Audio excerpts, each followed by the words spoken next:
Craig Grialou, Dani Sureck, continuing to talk to people who know these draft prospects. And specifically, when we talk about these draft prospects, what do we hear a lot from general managers and head coaches? Games are won or lost in the trenches. And I think, at least what we've seen from Monty Ossenfort in year one, it was focus on the line of scrimmage. Absolutely. Paris Johnson Jr., the Cardinals' first draft pick last year, and Lance had some really good things to say about what he saw from the right tackle and what he expects to see heading into years 2 and 3, and that those are really the years you start to see the biggest jumps from those first-round tackles. So good things ahead, hopefully, for Paris Johnson Jr., and that's the way things are trending with how he played his rookie year. Yeah, you want to talk about offensive line play, defensive line play, but specifically about the offensive line. One of those experts out there, Lance Zierlein, NFL Network, does a great job of really dissecting these players who are in the trenches. We had a chance to catch up with him earlier.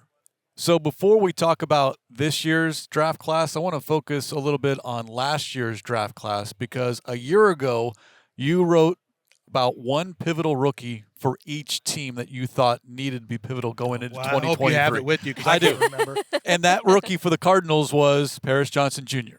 And this is what you wrote.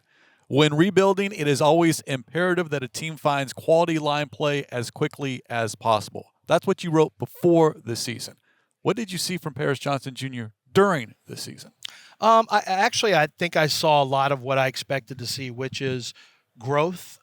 He wasn't a polished product. I did not have him as the first tackle on the board. I wasn't as high as other people on him, but I know I talked to some teams who said, look, he's the type of guy that has a chance to get better quickly because of his makeup, the way he attacks the game and approaches the game. Very pleasantly surprised by the competitive nature of the team right away.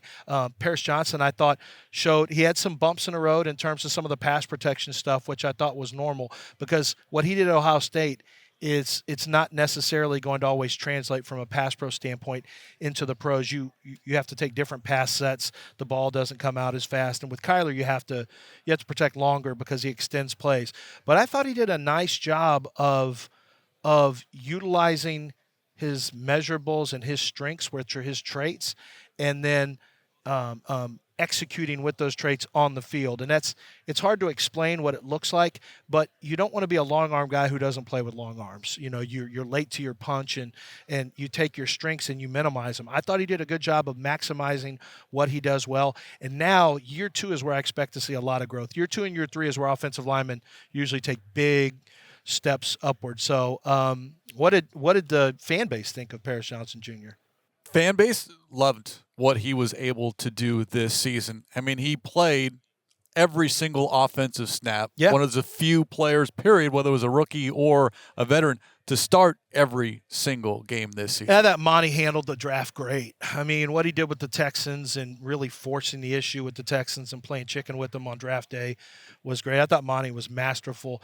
You know, that's earlier than I would have drafted Paris, but I think he certainly showed that he knew what he was doing, had him evaluated properly. With the 4th overall pick, talk about Kyler's ability to extend plays and having that protection is important. Kyler Murray's also going to need some playmakers to throw to. With that 4th overall pick and looking at how deep the wide receivers and tackles classes are specifically, what are you leaning towards what the Cardinals should consider with that first pick for them? Well, I tell you, I mean, there's one or two.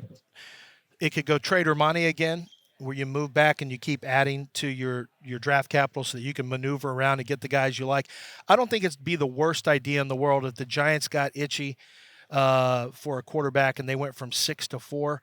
I mean, I'd be willing to do that deal, and I'm still going to get my hands on either Malik Neighbors or Marvin Harrison Jr. Probably. If New England goes, I think quarterback is 1-2. If New England goes quarterback, then to me, it's an easy wide receiver pick. Who's your favorite? Malik Neighbors, Roma Dunze, or Marvin Harrison Jr. at 4, which I do think there's a little more variety of opinions on that than the fan bases understand. It's not automatically Marvin Harrison Jr. And then beyond that, if you really want to play the game, you can say, okay, we'll trade back to, let's say, 6, and we'll let you take your quarterback there. You want to know exactly who they're taking before you make the move.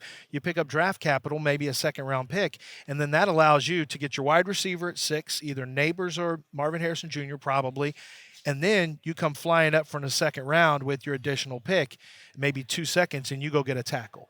So you can play it both ways. When you're able to trade back and be smart about it and add draft capital, you can really maneuver the draft and play the draft game on draft day intelligently. And it doesn't just end on the first round. I mean, second, third rounds are this is where teams are built on day 2 as well. So you're saying if the Cardinals if they do trade back but not too far, you would still prioritize a wide receiver the way things fall over a tackle? Absolutely, because that means that there would be 4 quarterbacks, boom, boom, boom, boom, boom, like that. And to me, the 2 best players in the draft are wide receivers.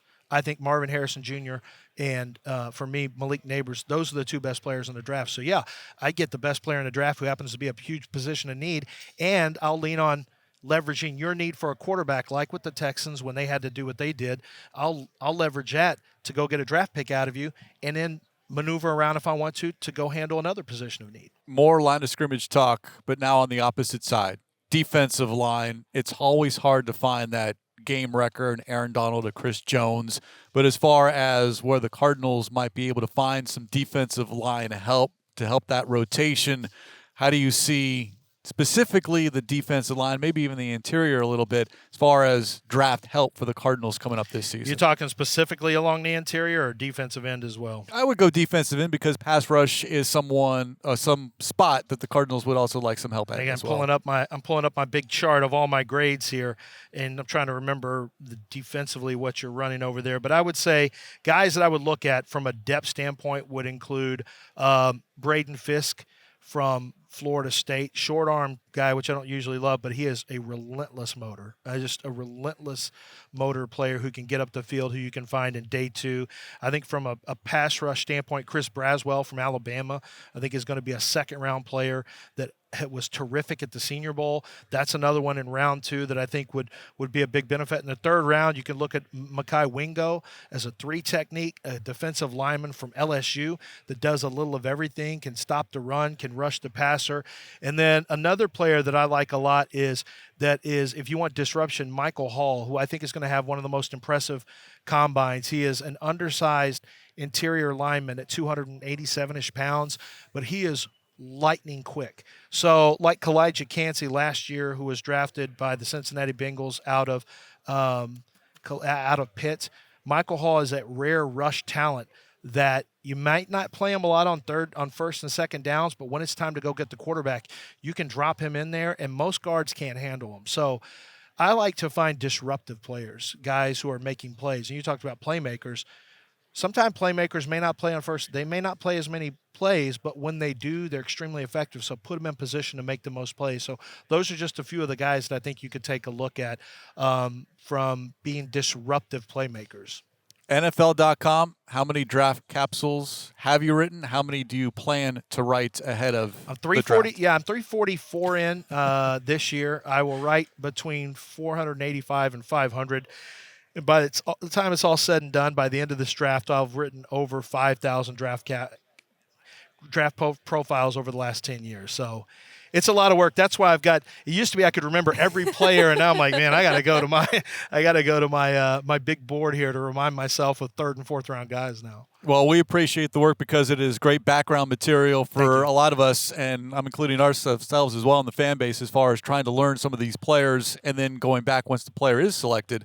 What did the Cardinals get with their picks this season? Yeah, I appreciate it. I want to do it, make it as robust as possible, as long as if the editor didn't stop me, it'd be about 400 words, but he does stop me. But I want you to know who your player is. In case you didn't watch him, I want you to have an idea of who your player is when they come into camp. So I appreciate that. That's a great compliment. Lance, appreciate it again. I know you're in demand, so we'll let you go. Appreciate it. Thanks, and good luck to the Cardinals.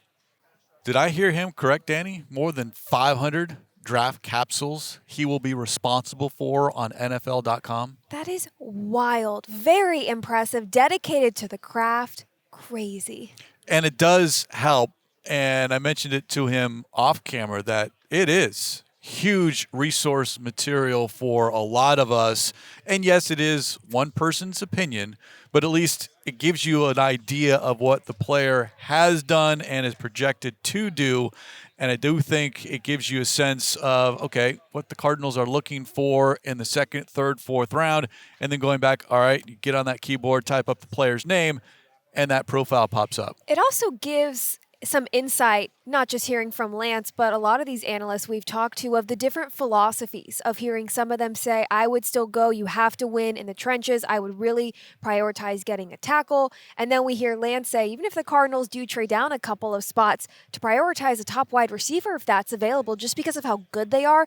Oh, and it's also an incredible need for the Cardinals. And then maybe using some of that extra draft capital to come back up, not only get a tackle, but also a cornerback. And that was a really interesting philosophy. If the Giants do pick up the phone and want to move up from 6, I'm doing that deal all day long. Absolutely. And we know that General Manager Monty Ossenfort is absolutely down to make a deal. We saw that more than once last year. Yeah, let Monty cook. We'll see what he's cooking coming up in April.